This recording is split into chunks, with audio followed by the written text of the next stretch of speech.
Everybody, welcome to unique study centre.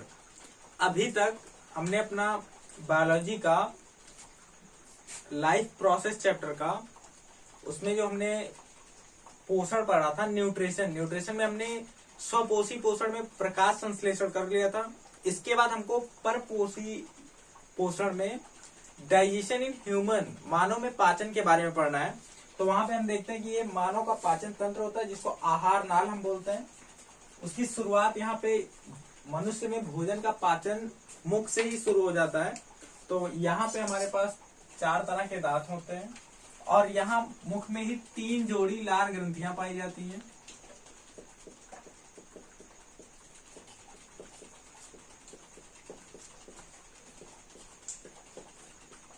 और इन लार ग्रंथियों से लार निकलता है। इन लार में एमाइलेज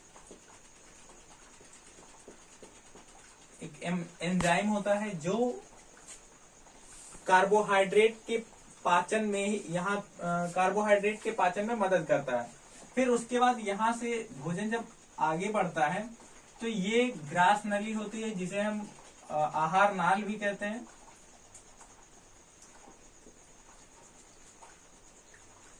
ग्रास नली या फिर भोजन नलिका बोलते हैं, इसको ईसोफेगस बोलते हैं। यहाँ पे भोजन आगे बढ़ता है, लेकिन यहाँ पे भोजन को आगे बढ़ने के लिए इसमें एक गति होती है, क्योंकि अपने आप भोजन वहां पे नहीं जा सकता है। तो इसको आगे बढ़ने के लिए इसमें एक तरह की गति होती है जिसको हम क्रमाकुंचन गति या पेरिस्टाल्टिक मूवमेंट बोलते हैं, पेरिस्टाल्सिस बोलते हैं।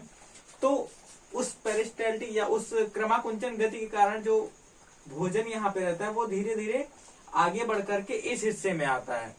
इस हिस्से को हम अमाशय बोलते हैं, स्टमक जिसको हम कहते हैं। तो ये अमाशय होता है। अब इस अमाशय की यहाँ दीवारों में जठर ग्रंथियां होती हैं जिनमें से जठर रस निकलता है। इस जठर रस में हमारे पास HCl और पेप्सिन होता है। HCl अम्ल और पेप्सिन एंजाइम होता है। HCl क्या करता है, उस खाने को अम्लीय बनाता है और पेप्सिन इस खाने में जो भी प्रोटीन रहता है उसको उसके पाचन में मदद करता है, उस प्रोटीन को डाइजेस्ट करने में। फिर उसके बाद यहाँ से खाना आगे बढ़कर ये इस स्टमक के नीचे जो हिस्सा होता है इसको हम अग्नाशय या पैंक्रियाज बोलते हैं।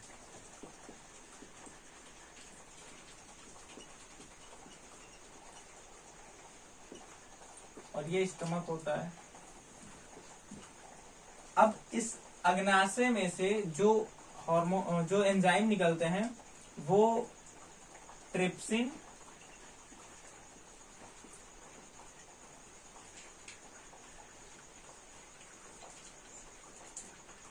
और लाइपेज निकलता है। अब ये ट्रिप्सिन जो यहाँ पे जब खाना आ रहा था तो जो प्रोटीन पेप्सिन से प्रोटीन जो पचा और जो नहीं पच पाया, जो बच गया, उसको पचाता है ट्रिप्सिन। फिर जो वसा आए रहते हैं, जो फैट्स होते हैं, ये लाइपेज जो एंजाइम होता है, लाइपेज उनको पचाता है यहाँ पे। तो लगभग सारे एंजाइम यहाँ तक आगे बढ़ने तक सारे इसमें मिल चुके होते हैं। यहाँ पे ये लीवर होता है हमारा, यकृत जिसको हम बोलते हैं। इस लीवर से ही जुड़ा हुआ एक गाल ब्लैडर या पित्तरस की थैली होती है।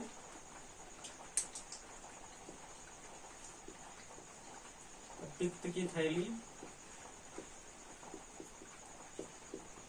जिसमें से पित्तरस निकलता है और ये खाने को क्षारीय बनाता है।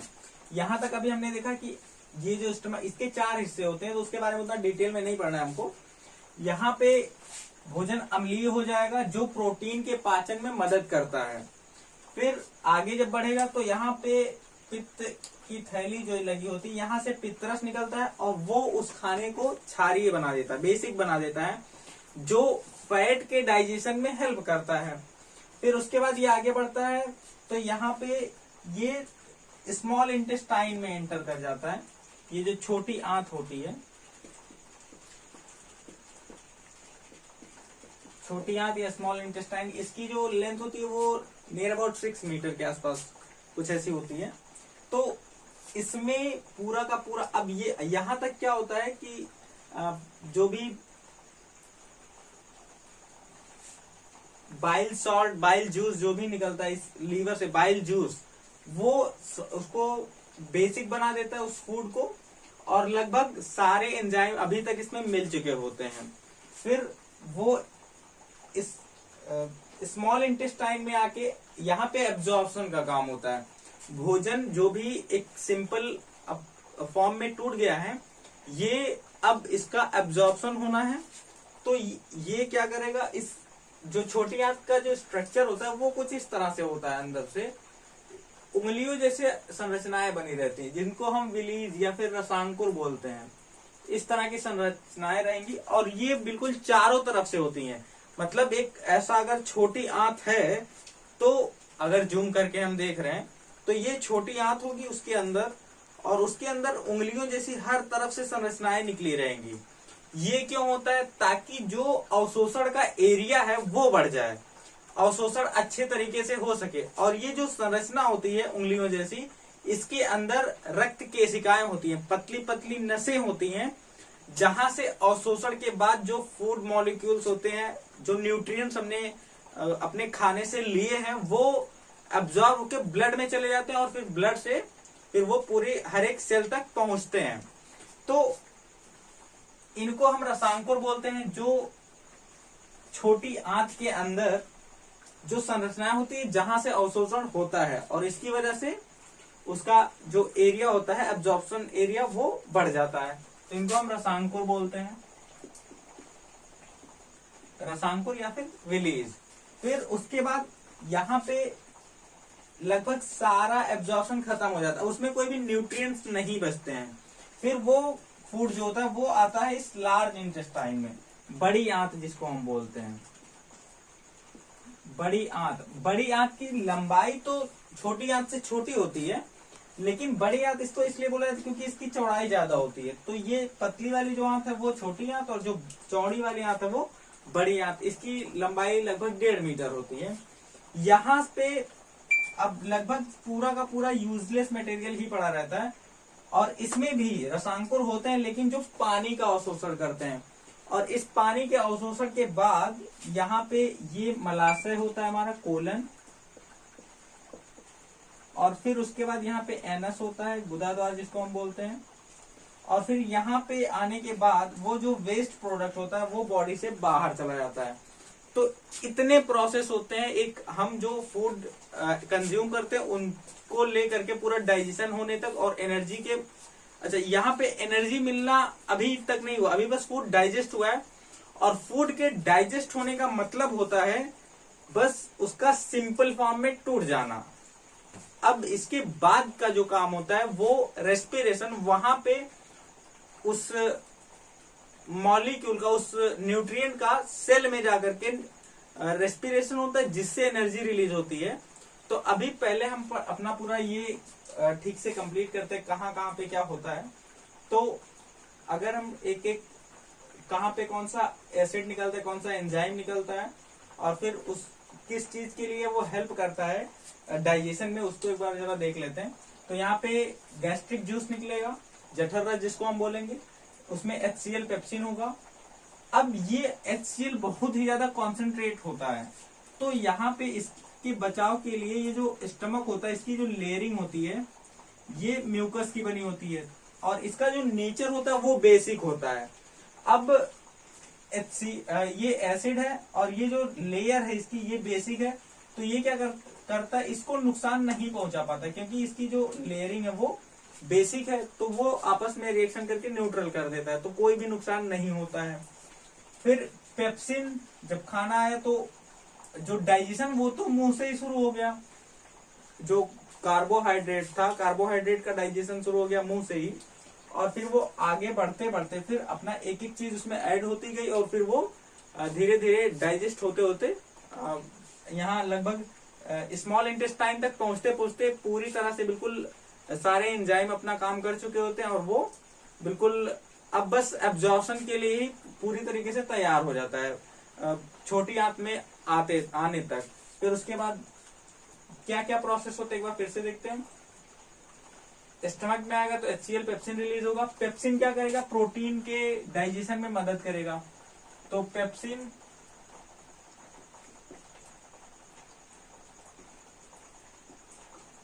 की हेल्प से जो प्रोटीन होगा वो कन्वर्ट हो जाएगा एमिनो एसिड्स में, एमिनो अम्ल में बदल जाता है। फिर यहां से जब आगे बढ़ेगा तो अब क्योंकि खाना तो एसिडिक था, अब यहां से पित्त रस निकलेगा, बाइल जूस। ये क्या करता है, खाने को क्षारीय बनाता है। इस क्षारीय बनने से जो भी उसमें फैट मॉलिक्यूल्स होते हैं उनका इमल्सिफिकेशन होता है, मतलब वो छोटे छोटे पार्टिकल में टूट जाते हैं। तो इसी छोटे छोटे पार्टिकल में टूटने को ही हम इमल्सिफिकेशन बोलते हैं, पायसीकरण जिसको हम बोलते हैं। तो यहां से जब पित्तरस मिलेगा उसमें, तो वो फिर से जो भी फैट्स उसमें होंगे उसके डाइजेशन में मदद करेगा। और उस फैट को पचाएगा कौन, यहाँ पे जो लाइपेज है हमारा, ट्रिप्सिन प्रोटीन को, जो बचे हुए प्रोटीन होंगे, और लाइपेज जो फैट मॉलिक्यूल्स होगा। तो ट्रिप्सिन भी प्रोटीन को ही पचाता है। तो पेप्सिन और ट्रिप्सिन क्या करते हैं, ये लाइपेज को प्रोटीन को एमिनो एसिड में बदल देते हैं। फिर लाइपेज जो होता है,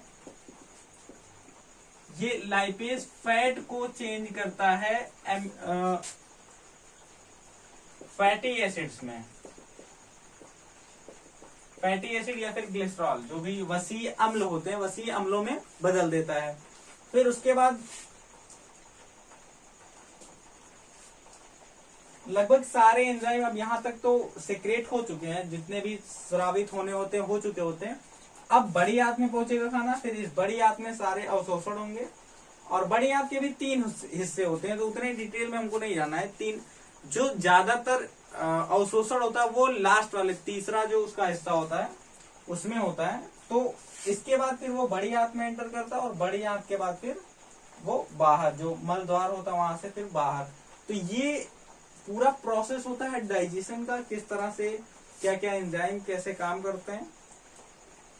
इसके बाद मानव में पाचन के बाद अब हमने यहाँ पे क्या देखा कि जब छोटी आंत में अवशोषण हुआ था फूड पार्टिकल का, या जो भी न्यूट्रिएंट्स थे, वो तो एब्जॉर्ब होके ब्लड में चले गए हैं, और ब्लड में जाने के बाद फिर वो गए हैं सेल में।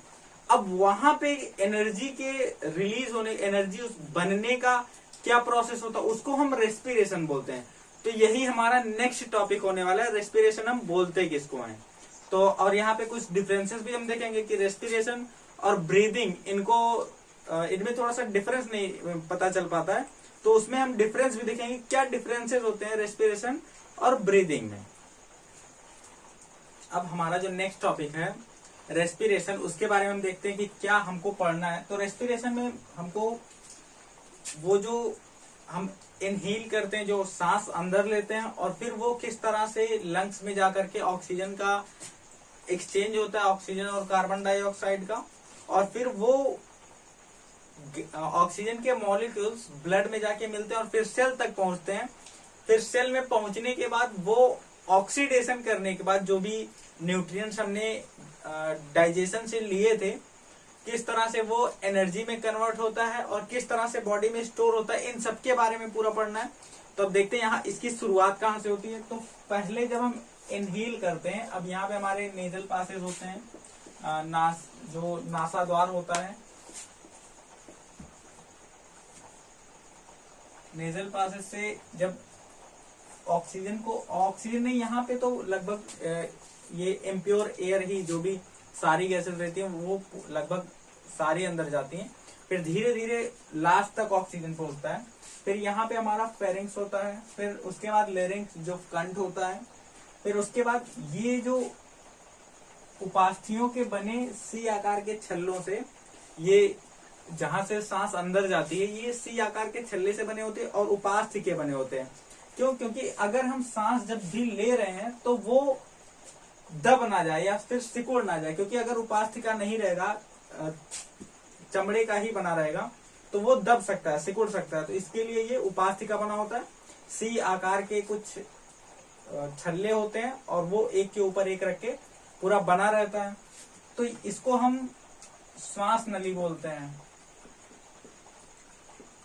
यहाँ से सांस अंदर जाता है और फिर ये नीचे जाने के बाद दो हिस्से में बढ़ जाता है, और दोनों हिस्सों में बढ़ने के बाद ये लंग्स में पहुंचता है। इन लंग्स में इन दोनों को जो हम बोलते हैं, ये जो दो हिस्से में बटा रहता है, इनको हम ब्रोंकाई बोलते हैं। और ये ब्रोंकाई जो होता है ये फिर और आगे जाके पेड़ की जड़ों की तरह से बिल्कुल फैल जाता है उस दोनों लंग्स के अंदर। इसको हम ब्रोंकियोल्स बोलते हैं। तो ब्रोंकाई के आगे का जो ये आगे पूरा जा करके बढ़ जाता है, एक ब्रांचेस की तरीके से फैल जाता है, तो उसको हम ब्रोंकियोल्स बोलते हैं। तो ये सारे ब्रोंकियोल्स हैं इसमें भी। और ये ब्रोंकियोल्स क्या होते हैं, आगे कुछ गुब्बारे जैसी संरचनाएं होती हैं, और वो अंगूर के गुच्छे जैसा कुछ गुब्बारा होता है, उसमें जाके खुलता है, जिसको हम एल्वियोलाई बोलते हैं। एल्वियोलाई मतलब कूपिकाएं भी बोलते हैं इनको। तो ये कूपिकाएं होती हैं, और ये एल्वियोलाई इधर भी सेम वही रहेगा। अच्छा, इसके ऊपर क्या होता है, जो रिब्स होती है हमारे, तो ये तो अंदर का स्ट्रक्चर हो गया पूरा। और इस लंग्स के बिल्कुल नीचे जो होता है ये डायफ्राम होता है। इस डायफ्राम का क्या काम होता है कि ये सांस को अंदर खींचने में और सांस को बाहर ढकेलने में मदद करता है। तो जब हम सांस लेते हैं तो डायफ्राम जो होता है वो जब पुश करता है लंग्स को, तो सांस बाहर आती है, और जब फिर सांस हम अंदर लेते हैं तो ये फ्लैटेंड होके उसका सरफेस एरिया बढ़ा देता है, जिससे सांस अंदर जा पाती है। तो ये इस तरह से इसका फंक्शन होता है कि अब यहाँ पे जब ये यहाँ पहुंचता है तो ऑक्सीजन का जो एक्सचेंज होता है वो इस वाले हिस्से से होता है। ये जो कूपिकाएं होती हैं, इन कूपिकाओं के बाहर जो रक्त पतली पतली नसें होती हैं, इनमें यहाँ से ऑक्सीजन जाता है उन रक्त केशिकाओं में, और उसमें से कार्बन डाइऑक्साइड फिर से आता है इस एल्वेलाई, इस कूपिका में, और फिर कूपिका से फिर उसी तरह से बाहर चला जाता है, और ऑक्सीजन चला जाता है ब्लड में मिल जाता है। अब ब्लड में हीमोग्लोबिन होता है। अब यहां से ब्लड सबसे पहले हृदय में जाता है। तो हृदय में जाने के बाद फिर से वो, अब क्योंकि वो ऑक्सीजनेटेड ब्लड रहता है, तो वो फिर से पूरे हर एक सेल तक पहुंचाया जाता है ऑक्सीजन के साथ में। और वहां पहुंचने के बाद ये सारे ऑक्सीजन के जो मॉलिक्यूल्स होते हैं ये सेल में जाते हैं। इस सेल में जाने के बाद ये वहां पे जो भी न्यूट्रिएंट्स रहता है, जो ग्लूकोज रहता है, उसका ऑक्सीडेशन होता है, और उसके ऑक्सीडेशन होने के बाद एनर्जी रिलीज होती है, जिसको इसी प्रोसेस को पूरे को हम रेस्पिरेशन बोलते हैं, श्वसन। तो एनर्जी रिलीज होने के बाद उस सेल में, उस कोशिका में एक पदार्थ होता है एडिनोसिन। एडिनोसिन के साथ फॉस्फेट के दो एटम जुड़े रहते हैं, दो इस तरह से एडिनोसिन रहेगा और इसके साथ दो फॉस्फेट एटम जुड़े रहेंगे। तो दो जुड़े हैं इसलिए हम इसको एडिनोसिन डाइफॉस्फेट बोलते हैं। अब एडिनोसिन डाइफॉस्फेट और सेल में जब रेस्पिरेशन हुआ है तो जो एनर्जी रिलीज हुई है वो एनर्जी इसके साथ एक और फॉस्फेट मॉलिक्यूल को, जो फॉस्फेट एटम को जोड़ देता है, जिससे ये एडिनोसिन ट्राइफॉस्फेट बन जाता है। तो ये एडीपी, एडिनोसिन डाइफॉस्फेट था अभी, इसमें एनर्जी प्लस जब एक फॉस्फेट और जुड़ेगा और एनर्जी जब लगेगी तो ये एनर्जी इस बॉन्ड बनाने में स्टोर हो जाएगी उस बॉन्ड के फॉर्म में, जिससे ये एडिनोसिन डाइफॉस्फेट से एडिनोसिन ट्राइफॉस्फेट बना लेगा। इस तरह से फॉस्फेट का एक कंपाउंड बनाएगा जिसमें 3 फॉस्फेट जुड़े रहेंगे, इसको हम एटीपी बोलते हैं। तो जब भी रेस्पिरेशन होता है तो एडीपी जो मॉलिक्यूल होता है वो चेंज हो जाता है एडीपी से एटीपी में। इस एटीपी को सेल की एनर्जी करेंसी बोलते हैं, क्योंकि एनर्जी को हम इसी एक तरह से उसका यूनिट हम कह सकते हैं एनर्जी का। तो इसी फॉर्म में एनर्जी स्टोर रहती है सेल में, और फिर से जब एनर्जी की रिक्वायरमेंट होती है बॉडी में तो ये बॉन्ड टूटकर फिर से वो एडीपी में कन्वर्ट हो जाता है और एनर्जी फ्री हो जाती है। तो फ्री एनर्जी का हम यूज कर लेते हैं और एडीपी फिर से अपनी जगह पे आ जाता है। एडीपी फिर से वो बन जाता है मॉलिक्यूल जो एटीपी था, और एडीपी बनने के बाद फिर वही प्रोसेस होते हैं कि फिर से एनर्जी जब रिलीज होगी तो फिर से वो एक फॉस्फेट को जोड़ करके एटीपी बना लेगा। तो इस तरह से इंटरचेंज उन दोनों का चलता रहता है। एडीपी से एटीपी बनता है, फिर एटीपी से एडीपी बनता है। तो ये रेस्पिरेशन का पूरा प्रोसेस रहा। एक इसमें कंफ्यूजन रहता है कि रेस्पिरेशन और ब्रीदिंग, जो श्वसन होता है और जो सांस लेना होता है, इसमें क्या डिफरेंस है। तो श्वसन एनर्जी रिलीज करता है, एनर्जी प्रोड्यूस करता है, श्वसन की वजह से एनर्जी प्रोड्यूस होती है। और जो सांस लेना होता है वो बस नॉर्मल एक क्रिया है जो हम करते हैं कि सांस का अंदर लेना और फिर सांस का बाहर करना। तो ये ब्रीदिंग होती है। तो अब जरा हम देख लेते हैं डिफरेंस क्या होता है ब्रीदिंग में और रेस्पिरेशन में।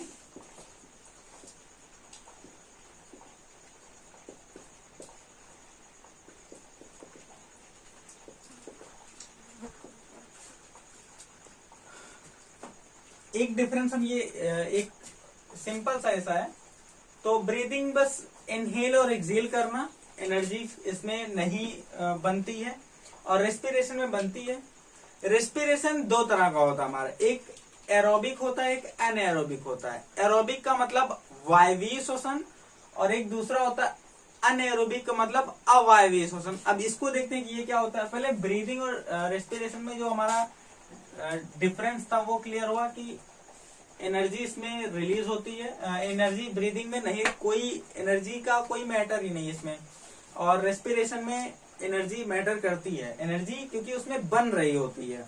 तो बन रही है तो ये एक बस ब्रीदिंग यहीं तक है कि सांस को इनहेल किया और फिर एक्सेल कर दिया, तो यही ब्रीदिंग है। तो अब रेस्पिरेशन जो होता है ये हमारा दो तरह का होता है, एक होता है एरोबिक और एक अनएरोबिक। एरोबिक का मतलब होता है वायवीय श्वसन और ये अवायवीय होता है। अवायवीय अवायवीय में बस इतना सा डिफरेंस है कि जो वायवीय होता है वो ऑक्सीजन के प्रेजेंस में होता है, ऑक्सीजन की उपस्थिति में होता है। और जो अनएरोबिक होता है वो ऑक्सीजन की अनुपस्थिति में होता है। तो 3-4 पॉइंट्स है इसके डिफरेंस के, उसको जरा हम देख लेते हैं कि क्या क्या होते हैं। अब एरोबिक और एनएरोबिक में क्या डिफरेंसेस है हमारे पास। तो एरोबिक अभी हमने देखा कि ये ऑक्सीजन की प्रेजेंस में होता है, वायवीय श्वसन। और अनएरोबिक जो होता है ये अवायवीय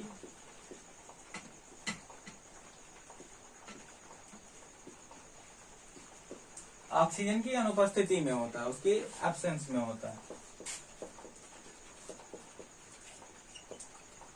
तो पहला तो पॉइंट हमारा यही बन गया कि ये ऑक्सीजन की प्रेजेंस में हो रहा है, तो it occurs in presence of oxygen.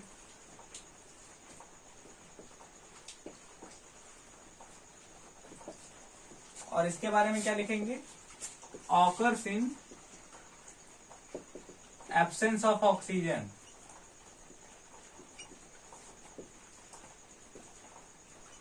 ठीक है, ऑक्सीजन के प्रेजेंस में होगा, एब्सेंस में होगा। और फिर क्या इसका जो प्रोडक्ट होता है उसमें हम क्या देखते हैं, इसका प्रोडक्ट मतलब जब एरोबिक रेस्पिरेशन होता है तो उसमें क्या क्या उत्पाद बनते हैं। तो उसका जो उत्पाद होता है इट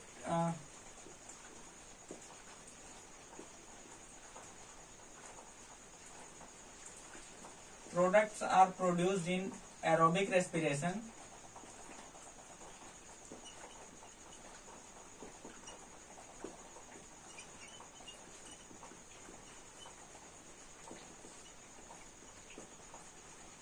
कार्बन डाइऑक्साइड और वाटर बनता है इस एरोबिक रेस्पिरेशन में। तो क्या क्या बनेगा, CO2 प्लस CO2 बनेगा और H2O बनेगा। तो ये प्रोडक्ट हुए हमारे एरोबिक रेस्पिरेशन के। इसमें क्या होता है, तो इसमें एल्कोहल, एथिल एल्कोहल बनता है और वाटर बनता है। तो ये एथिल एल्कोहल इसका मेन प्रोडक्ट होता है इस एनएरोबिक रेस्पिरेशन का।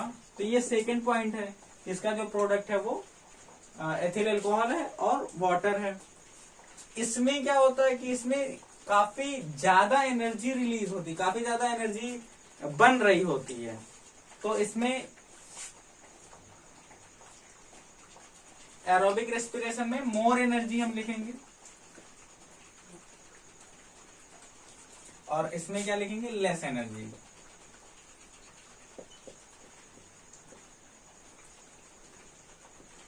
मतलब एरोबिक रेस्पिरेशन में बहुत ज्यादा अमाउंट में एनर्जी हमको मिलती है और अनएरोबिक में काफी कम अमाउंट में एनर्जी मिलती है।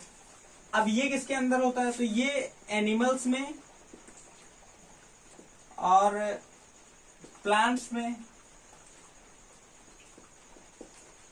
एनिमल और प्लांट्स में एरोबिक रेस्पिरेशन ही होता है। तो अब एनिमल्स और प्लांट्स को छोड़ करके रेस्पिरेशन किस में होता है फिर, तो एनिमल और प्लांट में तो सारे ऑर्गेनिज्म आ ही गए। तो एनएरोबिक जो होता है ये कुछ बैक्टीरिया जो होते हैं, एनएरोबिक बैक्टीरिया इसमें होता है। ह्यूमन मसल्स में भी होता है। तो अभी उसका हम रीजन देखेंगे कि मसल्स में कब होता है, जब ऑक्सीजन की कमी हो जाती है तब अनएरोबिक रेस्पिरेशन होता है। तो अभी वो देखते हैं कैसे लैक्टिक एसिड उसमें एक प्रोडक्ट फॉर्म होता है। तो लेस एनर्जी, और फिर उसके बाद यहाँ पे कुछ हमारे अनएरोबिक बैक्टीरिया होंगे। फोर्थ जो पॉइंट बनेगा हमारा अनएरोबिक बैक्टीरिया के अंदर, और ह्यूमन मसल्स।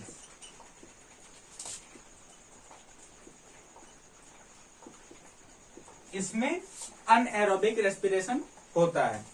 अब इसमें डिफरेंसेस, एक इनका जो पाथ होता है रेस्पिरेशन का, कि कब एरोबिक होता है कब एनारोबिक होता है, और कब जब ऑक्सीजन का अमाउंट कम होता है तब किस तरह से ये कौन सा पाथ अपनाता है उस परफॉर्म करने के लिए, वो देखते हैं।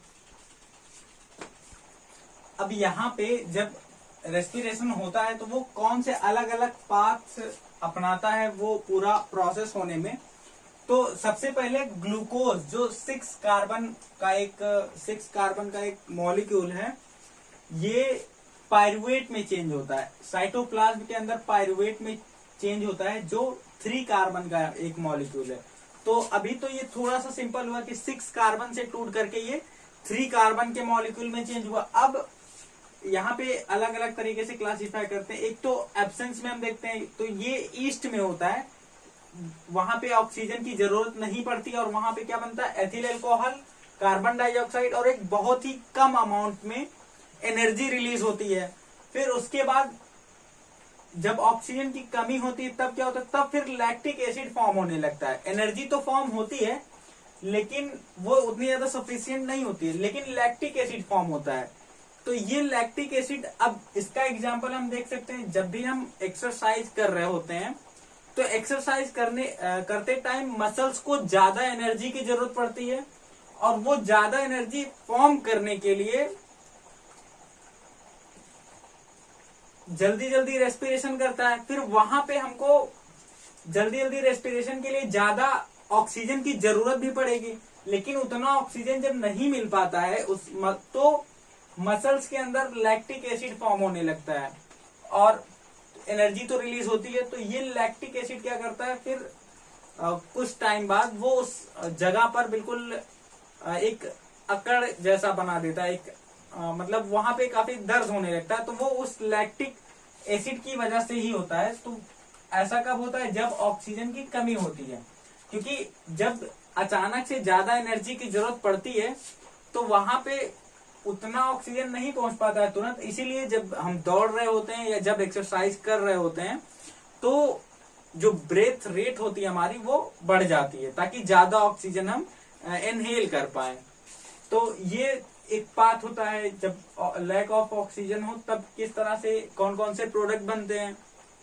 फिर उसके बाद जब ऑक्सीजन की प्रेजेंस में होता है तो ये माइटोकॉन्ड्रिया के अंदर होता है, और यहाँ पे कार्बन डाइऑक्साइड, हाइड्रो और वाटर और प्लस एक काफी अच्छी अमाउंट में एनर्जी रिलीज होती है, जो कि नॉर्मल सिचुएशन में हो रही होती है हमेशा।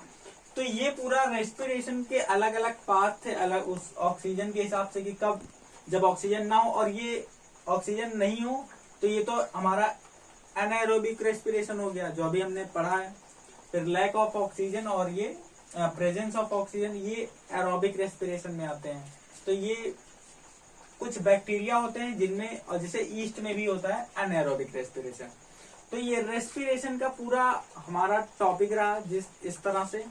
यहां तक अगर आपको कहीं कोई दिक्कत है तो आप कमेंट में पूछिए। वीडियो अच्छा लगता है तो फ्रेंड के साथ शेयर करिए। Thank you.